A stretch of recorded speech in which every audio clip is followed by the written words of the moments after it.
today's video, I'm going to give you 7 of the best dividend ETFs available on the market based on a history of high performance and quality dividends. There is going to be some overlap between some of these ETFs, which is unfortunately usual when you consider good ETFs, so you may also consider this list not as a portfolio, but just as a basket of great options to choose from. Now let's get right to ETF number 7, which has a really high dividend yield, but still not the highest in my list. Our dividend ETF number 7 takes 5% of the cake and is a Fidelity ETF. This fund tracks the Fidelity High Dividend Index, which is designed to include large and mid-cap dividend-paying companies that are expected to continue to pay and grow their dividends, so a focus on dividend stability and dividend growth. With a dividend yield of 3.78%, our pick number 7 is the Fidelity High Dividend ETF, ticker FDVV. This ETF has unfortunately a high expense ratio of 0.29%, which I promise is gonna be the highest on the list. But the reason why I put it in position 7 is not only the expense ratio or the fact that it has only 97 holdings, but the fact that it has an overweight in information technology. This is probably gonna sound weird considering the high growth of the technology sector in the last 10 years. Nevertheless, I wouldn't personally like a huge weight in this sector when choosing an ETF for its dividend characteristics. In the last Vanguard's Outlook for Financial Markets, they came out with a prediction that the growth sector is going to be the worst performing one in the next decade, with an average annual return between 1.2 and 3.2%. And although this is just one of many predictions and we can never know the future, it's true that in the past, value and growth have been taking turns outperforming and underperforming each other every decade since the beginning. And the enormous rise in prices for growth stocks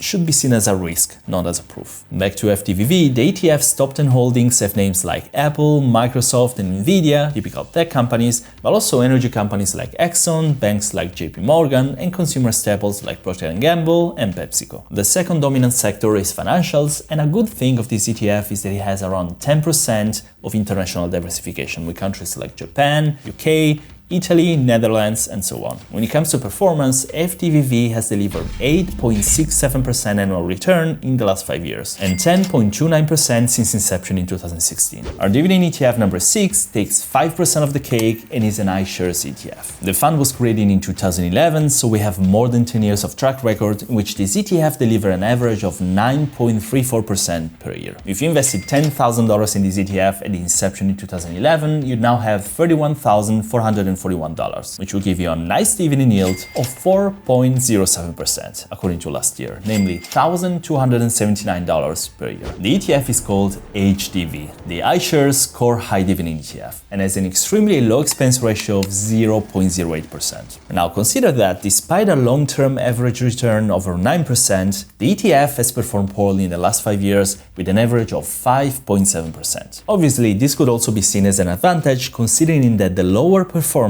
is mainly due to the lower weight of tech. The name of the ETF, Core High Dividend, might imply that it has purely a yield focus, but that's actually not the case. It also considers a pair of Morningstar measures to ensure the quality of these dividends as well. In order to make it into the fund, the so-called economic moat and distance to default ratings must indicate that a company isn't in financial distress and maintains some sort of competitive advantage. The criteria to choose the stock is not so clearly defined, but I believe it does a really good job. The ETF number 5 takes a 10% slice of an ideal dividend ETF portfolio and has a really high but stable trailing 12 months dividend yield of 4.73%. This means that a $254,000 portfolio today would yield you $1,000 per month for free dividend passive income. As opposed to the other ETFs on the list, this one has a good weight on the real estate sector, which notoriously pays high dividends with 22.04%. This ETF belongs to one of the biggest investing companies, SPDR, and is called SPDR Portfolio S&P 500 High Dividend ETF, ticker SPYD. There are a couple of things that I like about this ETF and also one in particular that I don't like. The one I don't like is that it only includes 77 companies, which is quite a thin number considering that I usually suggest at least 100 holdings. By the way, the 3 ETFs that I already mentioned all have less than 100 holdings. That's why they're getting the last positions. But what I like about this ETF is first, the extremely low expense ratio of 0.07%. Second, the nicely high dividend yield of 4.73%, which by the way has been pretty consistent, but more than that, the fact that it managed to pay a really high dividend yield for a long time thanks to the way it picks its companies. The S&P 500 High Dividend Index, which is tracked by this ETF, picks the 80 companies with the highest dividend yield in the S&P 500. This might be dangerous, of course, but at the same time allowed SPYD to pay high dividends for a very long time. The expense ratio on this ETF is 0.07%. Namely, you'll pay $7 yearly for a $10,000 portfolio. And with $6.7 billion in assets under management, the ETF is backed up by enough liquidity and trading volume. By the way, if you enjoyed this video so far, consider subscribing to the channel for future videos like this, or at least drop a beautiful like to this one.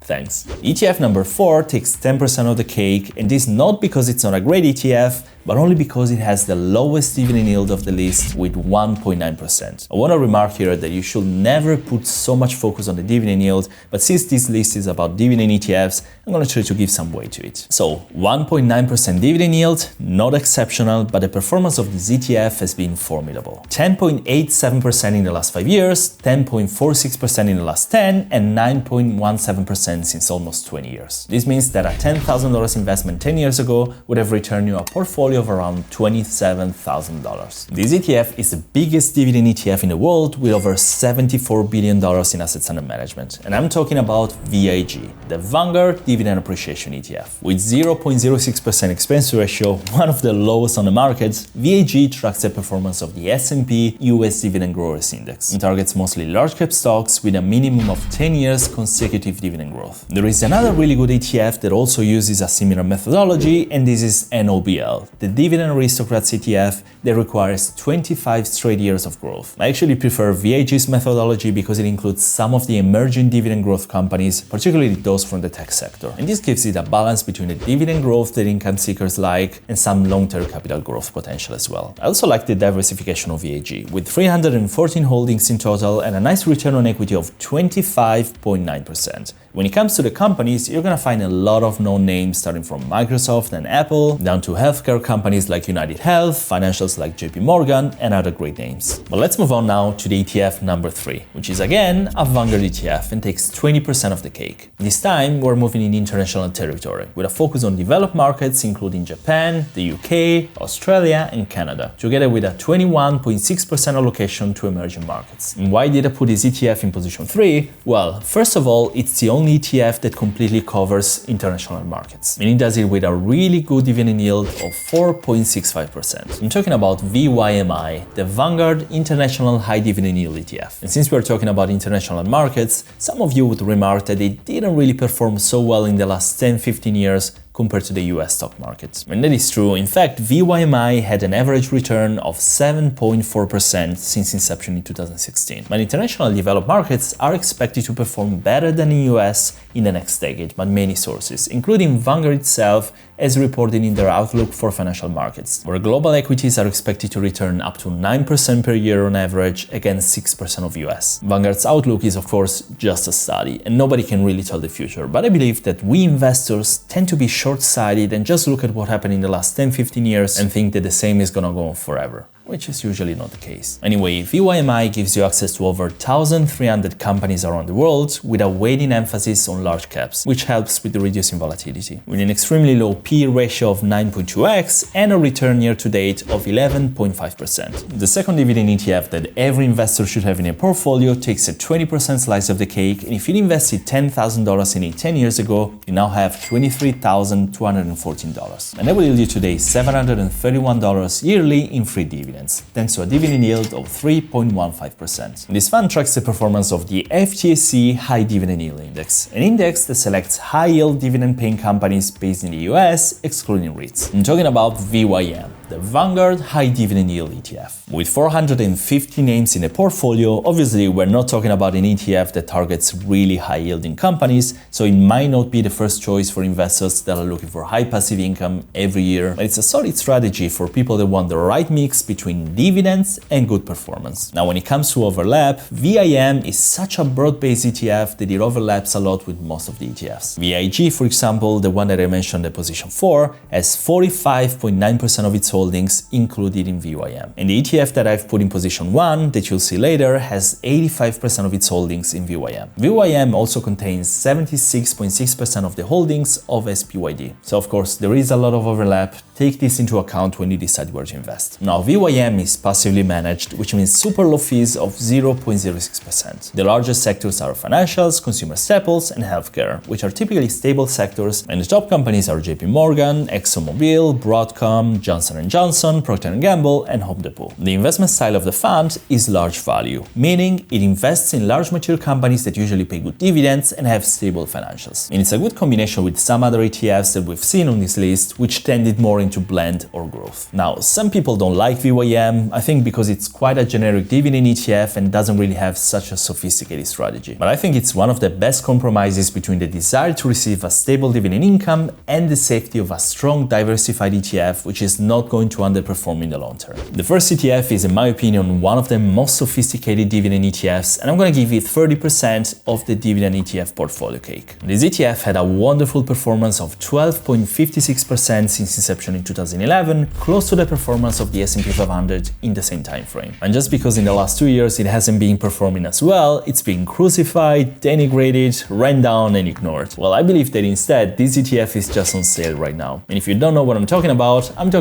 ACHD, the Schwab US Dividend Equity ETF. The second dividend ETF in the world per assets under management after VAG, ACHD is your best choice if you want to have a good stable growth, a sophisticated way to select stocks, and a stable, nice dividend payout every year. ACHD yielded 3.53% year to date with an average of 3% over the last 10 years. If you compare ACHD, the blue line, with the S&P 500, the red line, you see that in the last 10 years they grew really similarly, and just in the last 2 years ACHD actually slowed down. But you can never judge an ETF based on its performance during a global crisis, because there are some sectors that are more affected than others. ACHD has all the positive characteristics that you can expect from an ETF. Long history of positive average returns, low expense ratio of 0.06%, over 100 holdings, 51 billion in assets under management, an extremely high return on equity of 37.92%, and it delivered stable and growing dividends since inception in 2011, which is one of the best points if you're a dividend investor. With names like Broadcom, Home Depot, AbbVie, Chevron, and many others, the fund tracks the return of the Dow Jones US Dividend 100 Index, which in practice means companies